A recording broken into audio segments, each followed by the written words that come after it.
Vivez comme si vous aviez gagné des millions. Le secret de manifestation le plus puissant révélé. Neville Goddard, enseignant. Être conscient de sa pauvreté tout en priant pour la richesse, c'est être récompensé par ce dont vous êtes conscient. La pauvreté.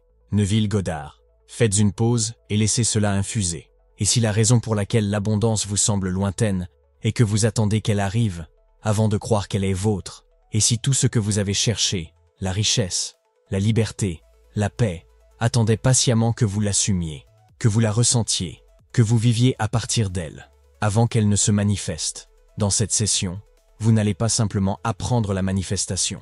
Vous allez entrer dans l'identité de quelqu'un qui a déjà gagné, qui sait déjà, qui ne demande plus « est-ce que cela va arriver ?», mais qui avance plutôt avec la puissance tranquille et calme de « c'est fait ». Nous ne sommes pas ici pour courir après des millions. Nous sommes ici pour vivre comme si nous les avions déjà reçus, car dans le monde de la conscience, c'est la seule façon dont ils arrivent. Neville Goddard n'a pas appris aux gens à devenir riches. Il leur a appris à être riches, à incarner l'état intérieur et à laisser le monde extérieur suivre comme une ombre qui court après la lumière. Il ne s'agit pas de faire semblant. Il ne s'agit pas de simuler. Il s'agit d'assumer une vérité jusqu'à ce qu'elle devienne si familière à votre système nerveux que la réalité n'ait d'autre choix que de la refléter. Au cours des 30 prochaines minutes, nous allons démanteler l'illusion selon laquelle vous avez besoin de preuves avant de croire. Nous allons explorer pourquoi vos émotions sont plus puissantes que vos efforts, pourquoi vos suppositions créent vos expériences, et comment lâcher prise sur le besoin de connaître le comment, afin de vous reposer pleinement dans le sentiment d'avoir déjà. Vous découvrirez ce que signifie bouger, parler, penser et marcher comme quelqu'un qui a déjà reçu sa richesse, non pas parce que vous essayez de tromper la vie, mais parce que vous comprenez enfin, la vie vous suit. À la fin de cette expérience, vous ne saurez pas seulement ce qu'est la loi de l'Assomption, vous saurez ce que l'on ressent, et cela change tout. Maintenant, commençons. Commençons là où toute création commence, non pas par l'action, mais par l'état intérieur. Tout commence à l'intérieur. Rien dans votre monde ne vous est venu en dehors de votre état de conscience. Ce n'est pas de la philosophie, c'est une loi. Comme l'a dit Neville, votre monde est votre conscience objectivée. Les sentiments ne sont pas l'effet de votre monde. Ils en sont la cause. La plupart des gens croient qu'ils doivent attendre que les circonstances changent avant de pouvoir se sentir différents. Ils attendent que l'argent arrive avant de se sentir en sécurité, ou que la reconnaissance vienne avant de se sentir digne. Mais c'est inversé. C'est pourquoi le changement ne vient jamais. Regardez autour de vous. Chaque objet, chaque relation, chaque condition, tout est un écho d'un son plus profond. Votre supposition de soi. Neville nous rappelle, un changement de sentiment est un changement de destin. Pas un changement de travail, pas un changement de personne, un changement de sentiment. Alors, laissez-moi vous demander, qu'est-ce que l'abondance vous fait ressentir? Pas en théorie, mais dans votre corps. Est-ce la liberté? Est-ce le calme? Est-ce le pouvoir de choisir? Pouvez-vous invoquer ce sentiment, dès maintenant, sans attendre que le solde bancaire augmente?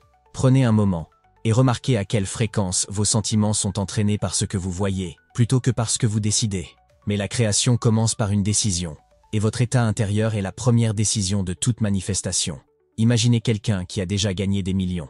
Il se réveille différemment, il parle avec une légèreté, sa respiration est plus lente, il n'y a pas de saisie, il n'y a pas d'effort, il n'y a que le savoir. Ce savoir est un état, et cet état peut être assumé. Vous n'avez pas besoin d'un dollar pour vous sentir riche. Vous avez besoin du courage de découpler vos émotions de vos preuves et d'investir votre croyance dans l'invisible. La loi ne répond pas à l'effort, elle répond à l'identité. Qu'êtes-vous en train d'être en ce moment? Parce que ce que vous êtes en train d'être est ce que votre monde est en train de devenir. L'Assomption est le moteur de la création. Ce que vous supposez être vrai à propos de vous-même, de la vie, de l'argent, devient le moule à travers lequel la réalité se déverse. Chaque structure que vous voyez, chaque invention, chaque fortune, tout a commencé dans l'imagination de quelqu'un. L'imagination n'est pas une rêverie, c'est le tissu même du monde. L'homme est toute imagination, a dit Neville. Et Dieu est l'homme et existe en nous et nous en lui. Le corps éternel de l'homme est l'imagination et c'est Dieu lui-même. Assumer, c'est revendiquer quelque chose comme réel, avant qu'il n'y ait de preuves pour le soutenir. Ce n'est pas espérer, ce n'est pas souhaiter, c'est l'identification. Quand vous dites « je suis riche » et que vous en ressentez la vérité, vous vous engagez dans la création divine. Vous déclarez une nouvelle loi pour votre monde. Voyez cela comme la définition des coordonnées sur un navire. La mer peut être agitée, le ciel peut être trouble, mais une fois les coordonnées fixées, le navire avancera. Votre Assomption est le cap que votre monde suivra. Mais voici la partie que la plupart ignorent. L'assomption n'est pas mentale, elle est émotionnelle. Vous devez ressentir votre assomption jusqu'à ce qu'elle devienne. Imaginez ceci. 2 personnes entrent dans une pièce. L'une suppose qu'elle est déplacée, l'autre suppose qu'elle est à sa place. Aucun mot n'est prononcé. Pourtant, la pièce répond différemment à chacune. L'une rétrécit et est ignorée. L'autre se tient droite et est vue. Leurs suppositions ont façonné l'atmosphère. Cela se produit toujours.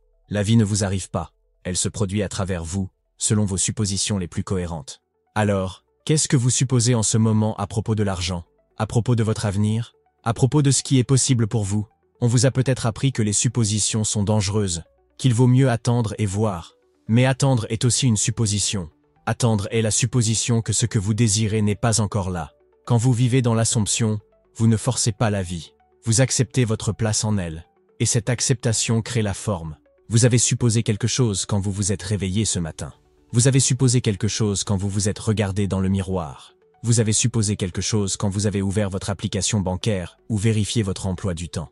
Ces suppositions étaient-elles nées de votre passé ou de votre vision? Parce que quelle qu'elle soit, elles façonnent déjà votre demain. Inversez la pensée cause-effet. La plupart des gens attendent.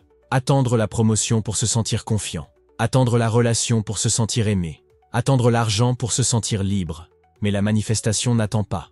Elle reflète. Neville a dit « Toute transformation commence par un désir intense et brûlant d'être transformé. Vous devez vouloir être différent et avoir l'intention d'être différent avant de pouvoir commencer à vous changer. Le désir n'est pas quelque chose à poursuivre. C'est un signal de qui vous êtes déjà à un niveau plus profond. Mais ce changement n'arrive pas en attendant. Il arrive en assumant sa vérité maintenant. Vous ne vous sentez pas riche parce que vous avez de l'argent. Vous avez de l'argent parce que vous vous sentez riche. Le sentiment vient toujours en premier. Toujours. Cela inverse la logique selon laquelle la plupart vivent. Ils croient que si leur monde change, alors leurs sentiments suivront. Mais ce n'est pas ainsi que la conscience crée. C'est ainsi qu'elle réagit. Si vous vous sentez bloqué, ce n'est pas parce que vous faites la mauvaise chose. C'est parce que vous ressentez à partir du mauvais état. Vous cherchez toujours le miroir pour réparer votre reflet. Neville comparait la vie à un rêve. Dans un rêve, vous acceptez ce qui se passe parce que cela semble réel. Mais et si cette vie était aussi un rêve dans lequel vous pouvez vous réveiller? Alors votre sentiment devient le stylo et votre assomption devient l'intrigue. Inverser l'ancienne pensée cause-effet, c'est reprendre votre pouvoir. Au lieu de dire « quand j'en aurai plus, je me sentirai mieux », vous dites « parce que je me sens mieux, j'en aurai plus ». Une femme qui se sent abondante dépense de l'argent différemment. Elle marche différemment. Elle dort différemment. Et à cause de cela, son monde commence à refléter cette croyance, pas immédiatement, mais inévitablement. Votre sentiment est l'aimant. Il n'attend pas de preuves. Il les attire. Alors, demandez-vous maintenant, essayez-vous de changer votre monde pour pouvoir vous sentir différent? Ou êtes-vous prêt à vous sentir différent et à laisser le monde suivre? Parce que cette inversion n'est pas seulement un changement d'état d'esprit. C'est la porte d'entrée vers le miraculeux. Persévérez malgré le doute. Le doute n'est pas un signe que quelque chose ne va pas. C'est une ombre projetée par vos anciennes suppositions. Quand vous commencez à changer votre état intérieur, quand vous commencez à vous sentir riche avant que les preuves n'arrivent, le passé ne lâche pas sans protester. Il revient sous forme de peur, d'hésitation, de cette voix tranquille qui demande « Mais et si cela ne fonctionne pas ?» Neville a abordé cette expérience très humaine avec clarté. Il a dit « Un changement de sentiment est un changement de destin. Mais ce changement de sentiment doit être maintenu. Le monde, au début, peut ne pas confirmer votre nouvel état. Vous pouvez affirmer l'abondance et toujours recevoir des factures. Vous pouvez marcher avec confiance et toujours rencontrer de la résistance. Mais ce n'est pas un échec. C'est le test de la persévérance. La persévérance est la foi en mouvement. C'est rester fidèle à l'invisible, même quand le visible vous tente de revenir en arrière. Imaginez un sculpteur façonnant un bloc de pierre. Les premiers coups ne révèlent rien. La forme est encore cachée. Mais à chaque mouvement précis, la figure émerge. C'est ce que fait votre assomption.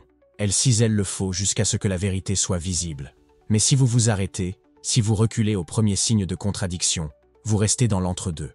Un monde à moitié façonné par le nouveau et à moitié lié par l'ancien. Neville a dit, une assomption, bien que fausse, si elle est persistée, se transformera en fait. Le mot-clé est persister. Il ne s'agit pas d'intensité, il s'agit de cohérence. Vous pouvez ressentir du doute. Vous pouvez ressentir de la peur. Laissez-les venir. Mais ne construisez pas votre demeure là-bas. Revenez, encore et encore, à l'état du souhait accompli. Parce qu'au moment où vous décidez de persévérer, pas aveuglément mais délibérément, vous changez votre chronologie. Vous plantez une graine qui ne dépend plus de la météo, mais de la foi. Ce qui compte, ce n'est pas de savoir si vous ressentez du doute. Ce qui compte, c'est de savoir si vous restez fidèle à votre vision malgré cela. Supposez-vous toujours le meilleur quand rien autour de vous ne change? Ressentez-vous toujours la faim quand le milieu semble incertain? C'est la discipline de la manifestation. Pas l'effort, pas la lutte, mais une loyauté intérieure inébranlable à la vérité qui est déjà. Si ce message remue quelque chose en vous, si vous commencez à sentir que la réalité est plus flexible, plus réactive, plus vôtre que vous ne l'avez jamais cru, alors vous voudrez vérifier le commentaire épinglé. L'émotion est la force créatrice. Il y a une différence entre dire quelque chose et le devenir, entre répéter des mots et incarner un sentiment. Le pouvoir de l'imagination ne réside pas dans sa capacité à visualiser. Il réside dans sa capacité à vous émouvoir. Neville était clair à ce sujet. Ce n'est pas ce que vous voulez que vous attirez. Vous attirez ce que vous croyez être vrai. Et la croyance n'est pas un accord mental. La croyance est un sentiment. Vous pouvez prononcer des affirmations toute la journée. Vous pouvez visualiser tous les matins. Mais si le sentiment derrière ces actions est la peur, le manque ou l'effort, vous ne plantez pas des graines d'abondance. Vous renforcez son absence. L'émotion est le sol dans lequel l'imagination prend racine. C'est pourquoi un seul moment de vrai sentiment est plus puissant que des heures de répétition. Une scène vive, chargée d'émotions, où vous ressentez la joie de recevoir, le calme de savoir, la liberté d'avoir, est plus puissante que 1000 déclarations creuses. Pensez à un moment de votre vie où vous avez ressenti profondément la joie, le chagrin, la colère, l'amour. Ce sentiment est resté avec vous. Il a façonné vos décisions. Il a changé votre perception. C'est le pouvoir de l'émotion. Maintenant, appliquez-le à votre assomption. Qu'est-ce que la richesse vous fait ressentir? Pas dans votre esprit, mais dans votre poitrine, votre respiration, votre corps. Qu'est-ce que cela fait de savoir que vous êtes libre, en sécurité, choisi, capable? Pas ce que vous feriez, mais comment vous sentiriez-vous? Si le sentiment est absent, l'assomption est faible. Si l'émotion est réelle, la manifestation est inévitable. Neville appelait cela le secret du sentiment. Et c'est le tournant dans tout véritable acte de création. Vous ne convainquez pas le monde. Vous vous convainquez vous-même. Et quand la conviction devient émotion, elle devient vérité. Alors la question n'est pas « que voulez-vous ?» La question est « qu'êtes-vous prêt à ressentir jusqu'à ce que cela devienne ?» Parce que seul ce qui est ressenti peut être rendu réel. Lâchez prise sur le comment. L'un des plus grands obstacles à la manifestation est l'obsession du comment.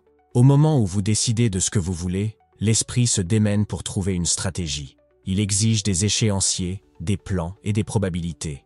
Mais dans le monde de l'imagination, le comment n'est pas votre affaire. Il ne l'a jamais été. Neville a dit « Le drame de la vie est un drame psychologique et l'ensemble est écrit et produit par vos suppositions. Le scénario est le vôtre à écrire, mais pas le vôtre à réaliser. Tout comme une graine ne connaît pas les mécanismes de son propre épanouissement, votre désir n'a pas besoin de votre interférence pour prendre forme.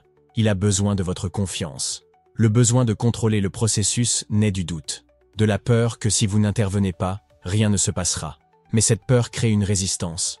Elle obstrue le courant. Elle dit au moi profond « Je ne crois pas ». Considérez comment la nature opère. L'arbre ne stresse pas sur la façon de pousser. La rivière ne planifie pas son cours. Il y a une intelligence à l'œuvre sous toute chose. Et cette même intelligence répond à votre sentiment, pas à votre effort. Quand vous assumez la fin, vous libérez le milieu. Vous abandonnez le besoin de micro-gérer le déroulement.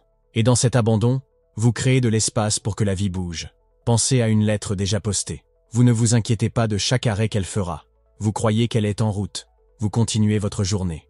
Et un jour, elle arrive. C'est la posture de la manifestation. Confiance sans contrôle. Abandon sans passivité. Le monde s'organisera autour de votre état. Les opportunités, les personnes et les événements nécessaires seront attirés vers vous. Non pas par la force, mais par la résonance. Neville appelait cela « vivre dans la faim ». Et vivre dans la faim, c'est accepter que votre seule responsabilité est de ressentir le souhait accompli, pas de suivre sa livraison. Alors, demandez-vous, assumez-vous vraiment la faim? Ou êtes-vous toujours en train de négocier le chemin? Le chemin n'est pas votre affaire. Votre affaire est l'état. Le reste est déjà écrit. Les mots et les actions doivent s'aligner. Vous ne pouvez pas assumer la richesse intérieurement tout en exprimant le manque extérieurement. L'univers ne répond pas à vos mots seuls. Il répond à la fréquence derrière eux. Quand votre état intérieur et votre expression extérieure sont en harmonie, votre monde devient magnétique. Neville a dit Vos réactions à la vie disent la vérité sur vos croyances. Vous pouvez dire « Je suis abondant ». Mais si votre discours est rempli de plaintes, d'hésitations, d'inquiétudes à propos de chaque facture, alors votre véritable assomption est révélée et renforcée. Les mots ne sont pas que des sons, ce sont des déclarations d'état. Chaque fois que vous parlez, vous confirmez soit votre nouvelle identité, soit vous ravivez l'ancienne. Voici pourquoi la prise de conscience est si cruciale. Écoutez comment vous décrivez votre journée. Remarquez ce que vous dites de l'argent, de vous-même, de ce qui va arriver. Vos paroles sont-elles empreintes de possibilités ou d'excuses? Et au-delà des mots, observez votre comportement. Retardez-vous les décisions par peur? Marchandez-vous avec la vie comme si vous doutiez de votre valeur? Ou avancez-vous avec la confiance de quelqu'un qui sait que la vie lui répond, ne la juge pas, ne la teste pas, mais la reflète? L'alignement n'est pas une question de perfection. C'est une question d'intégrité. Il s'agit de laisser votre parole, votre posture, votre ton et vos choix être cohérents avec la version de vous-même qui a déjà tout. Lorsque vos actions disent « j'ai confiance », que vos mots disent « j'ai » et que vos sentiments disent « c'est fait », le monde ne peut s'empêcher de vous refléter. C'est la différence entre faire semblant et incarner. Faire semblant dit les bonnes choses mais ressent la peur. Incarner n'a besoin de convaincre personne. Cela vit tranquillement la vérité. Alors, posez-vous la question. Comment parle quelqu'un qui a déjà tout reçu? Comment gère-t-il les petits désagréments? Comment parle-t-il de l'argent, des opportunités, de lui-même? Commencez là. Alignez-vous là. Et la vie vous rencontrera, non pas là où vous étiez avant, mais là d'où vous parlez maintenant. Vivez à partir de la fin. Vivre à partir de la fin, c'est occuper l'état d'accomplissement maintenant. Pas un jour, pas quand, mais maintenant. C'est habiter mentalement et émotionnellement le résultat que vous désirez, jusqu'à ce qu'il devienne la seule réalité que vous reconnaissez. Neville a dit « Ne tenez pas compte des apparences, des conditions, en fait de toute preuve de vos sens qui nie l'accomplissement de votre désir. Persistez dans votre supposition que votre désir est déjà accompli. La plupart des gens vivent à partir du milieu. Ils s'identifient à l'attente, à l'espoir, au désir ardent. Ils disent « J'y travaille » ou « Un jour cela arrivera ». Mais ce langage et ces sentiments renforcent la séparation. Ils repoussent le désir dans le futur, le gardant toujours à quelques pas. Vivre à partir de la fin, c'est supprimer la distance. Pensez à un acteur qui se prépare pour un rôle. Il ne se contente pas de mémoriser des répliques. Il devient le personnage. Sa démarche change. Sa posture se modifie. Son ton s'adoucit ou s'aiguise. Ce n'est pas une performance. C'est une immersion. C'est l'invitation de la loi. Vous immergez dans le sentiment que ce que vous désirez est déjà réel. Et puis vivre à partir de cet endroit, non pas comme une performance, mais comme une expression naturelle de votre identité choisie. Que changerait-il si vous croyiez que le succès est déjà acquis? Qu'arrêteriez-vous de faire? Que commenceriez-vous? Vous remettriez-vous encore en question? Hésiteriez-vous encore? Ou vous comporteriez-vous avec la tranquille assurance de celui qui n'attend plus? Vivre à partir de la fin ne signifie pas faire semblant que vos conditions actuelles n'existent pas. Cela signifie qu'elles ne sont plus votre point de référence. Vous ne consultez plus vos sens pour décider de ce qui est vrai. Vous consultez votre supposition. Neville a dit « Un homme peut être ce qu'il veut être s'il croit seulement qu'il est ce qu'il veut être. Pas qu'il le sera, mais qu'il l'est. » Alors, installez-vous à la fin. Pensez à partir de là. Ressentez à partir de là. Prenez des décisions comme si c'était déjà le cas. Et avec le temps, le monde confirmera ce que vous saviez déjà. La fin n'est pas une destination. C'est un lieu de résidence. Et lorsque vous y vivez, le voyage commence à le refléter. Déplacez-vous comme un millionnaire. Vous pensez peut-être que vivre comme un millionnaire commence lorsque l'argent arrive, que le changement commence après la percée, après l'opportunité, après la récompense extérieure. Mais ce n'est pas ainsi que la réalité se plie. Elle ne répond pas à ce que vous recevez, elle répond à qui vous êtes. Neville Goddard a écrit « Changez votre conception de vous-même et vous changerez automatiquement le monde dans lequel vous vivez. » Lorsque vous adoptez l'identité de quelqu'un qui a déjà atteint ce qu'il désire, tout, votre posture, votre parole, votre énergie, commence à se transformer. La transformation n'est pas quelque chose que vous simulez, c'est quelque chose que vous incarnez. Se déplacer comme un millionnaire, ce n'est pas faire l'acteur riche. Il ne s'agit pas d'afficher de l'argent, de s'habiller de manière extravagante ou de faire semblant d'être quelqu'un que vous n'êtes pas. C'est de la performance. Et la performance est enracinée dans l'insécurité. La véritable supposition est différente. Elle est ancrée, calme, silencieuse et stable. Cela commence par la conception de soi. Imaginez une personne qui vient de recevoir un dépôt inattendu de 10 millions de dollars, sans condition, sans impôt, juste à elle, instantanément. Considérez comment cette personne se tiendrait. Ses épaules seraient-elles tendues? Marcherait-elle rapidement, anxieusement? Ses yeux regarderaient-ils autour d'elle, à la recherche de menaces, comptant chaque centime? Ou ralentirait-elle? Respirerait-elle plus pleinement, avec moins d'urgence? Parlerait-elle avec moins d'agressivité et plus de clarté? La vérité est que vous savez déjà comment elle se déplacerait, parce que c'est en vous. Pas comme une imitation, mais comme un souvenir que vous n'avez pas encore vécu. Se déplacer comme un millionnaire signifie adopter le tempo intérieur de quelqu'un qui n'a pas peur du manque. Cela signifie que vous ne chassez pas, vous attirez, vous n'expliquez pas, vous exprimez. Vous ne vous disputez plus avec les circonstances ni ne suppliez la vie. Vous répondez avec dignité, avec calme et avec une tranquille certitude que toutes choses travaillent en votre faveur. Mais il ne s'agit pas de faire semblant. Il s'agit de passer à une fréquence d'être différente. Pensez à un moment où vous vous sentiez complètement dans le flux. Peut-être après un grand succès, un compliment qui vous a touché, une journée où tout s'est bien passé. Vous souvenez-vous de la façon dont votre corps bougeait, de la façon dont votre visage se détendait, de la façon dont vous interagissiez sans effort avec le monde? Cette version de vous n'a pas été créée par l'événement, elle a été révélée par lui. Neville a dit « Osez croire à la réalité de votre supposition et regardez le monde jouer son rôle par rapport à son accomplissement. Votre seule tâche est de devenir celui qui sait déjà que c'est fait. Le monde s'arrangera pour soutenir cette connaissance. Mais pour la plupart des gens, le mouvement est façonné par la réaction, pas par l'intention. Ils marchent rapidement parce qu'ils se sentent en retard. Ils parlent rapidement parce qu'ils craignent d'être mal compris. Ils se ratatinent dans leur posture parce qu'ils croient qu'ils ne sont pas encore dignes. Chaque mouvement, inconscient mais significatif, renforce un état d'être. Changer votre état, c'est changer votre rythme. Allons plus loin. Un millionnaire, en conscience, ne craint pas le rejet. Il ne considère pas chaque conversation comme une occasion d'obtenir l'approbation. Il ne se vend pas. Il ne s'accroche pas aux résultats. Il a confiance en sa valeur. Cette confiance n'est pas seulement émotionnelle, elle est physique. Elle se manifeste dans le contact visuel, dans le rythme du mouvement, dans la façon dont il termine une phrase sans s'éteindre. Vous pouvez commencer à installer cet état maintenant. Non pas pour manipuler le monde, mais pour ancrer votre supposition. Parlez moins souvent, mais avec plus de poids. Faites une pause avant de répondre. Laissez le silence vous servir. Lorsque vous marchez, marchez comme si rien n'avait besoin d'être prouvé. Lorsque vous prenez des décisions, faites-le avec clarté, pas avec anxiété. Le mouvement d'un millionnaire n'est pas rapide. Il est direct. Il est concentré, mais jamais frénétique. Et surtout, il est généreux. Ceux qui vivent dans l'abondance ne retiennent pas les éloges, la gentillesse ou l'attention. Ils donnent sans crainte de perte, parce qu'ils ne vivent plus dans l'économie de la pénurie. Ils ont confiance que ce qu'ils donnent revient multiplié, que ce qu'ils partagent s'étend, que leur pouvoir augmente par l'expression, pas par la protection. Se déplacer comme un millionnaire, c'est devenir profondément présent.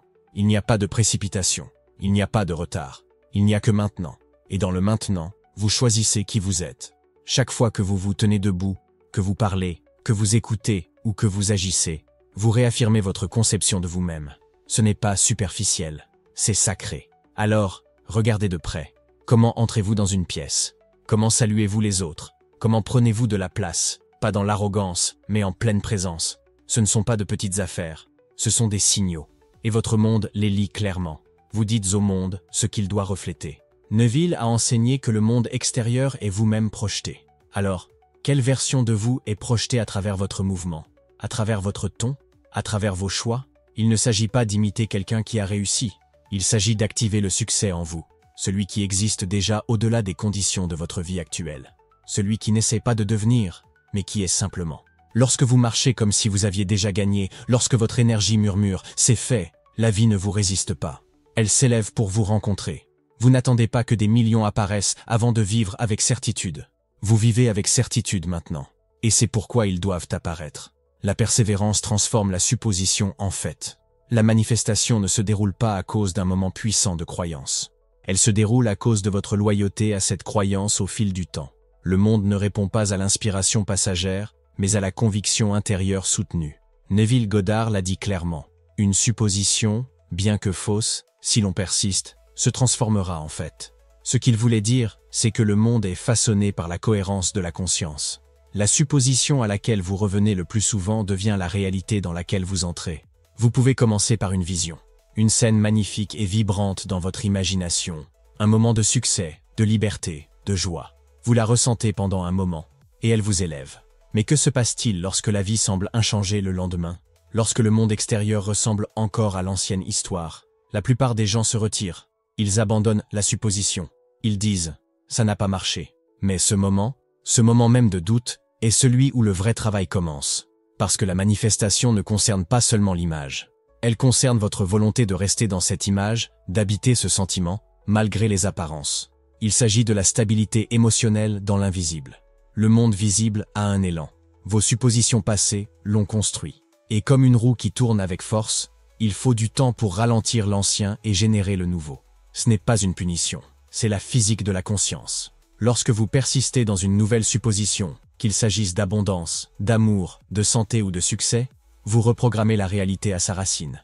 Imaginez un sculpteur qui taille la pierre. Au début, les changements sont subtils. Un éclat ici, une marque là. La figure est encore enfouie dans le bloc. Mais avec le temps, avec patience, avec un travail régulier, la forme émerge. C'est ce que fait la persévérance. Elle sculpte la nouvelle identité jusqu'à ce qu'elle se révèle. Il y aura des jours où votre supposition intérieure et votre monde extérieur vous sembleront à des kilomètres l'un de l'autre.